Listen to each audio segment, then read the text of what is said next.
So guys, ఇప్పుడు మా అన్న అయితే స్మోక్ బబుల్ చేశాడు కాబట్టి ఇప్పుడు మనం చేయడానికే చూడాలి కాబట్టి ముందైతే ఒక మాట దాన్ని ఎలా చేయాలంటే ఫస్ట్ మనం ఒక గ్లాస్ తీసుకోవాలి.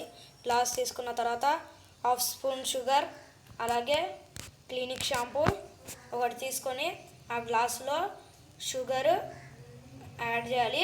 ఆ తర్వాత షాంపూ కూడా యాడ్ చేసి అండ్ వాటర్ చేయాలి. వాటర్ యాడ్ చేసిన తర్వాత బాగా కలపాలి.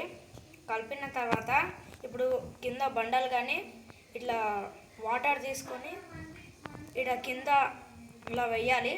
కింద పోసినాక కొద్దిగా లైట్గానే పోయాలి. పోసినాక ఆ తర్వాత మనం ఏం చేయాలంటే ఒక స్ట్రా తీసుకోవాలి. స్ట్రా తీసుకున్న తర్వాత ఆ తర్వాత అందులో నీళ్ళలో వద్దాలి. నీళ్ళలో వద్ది ఇక్కడ కింద ఊదాలి. ఊదితే బబుల్ అయితే వస్తుందన్నమాట. ఇప్పుడు స్మోక్ ఎట్లా వస్తున్నది పార్ట్ 2లో చూసేద్దాం. Let's see go.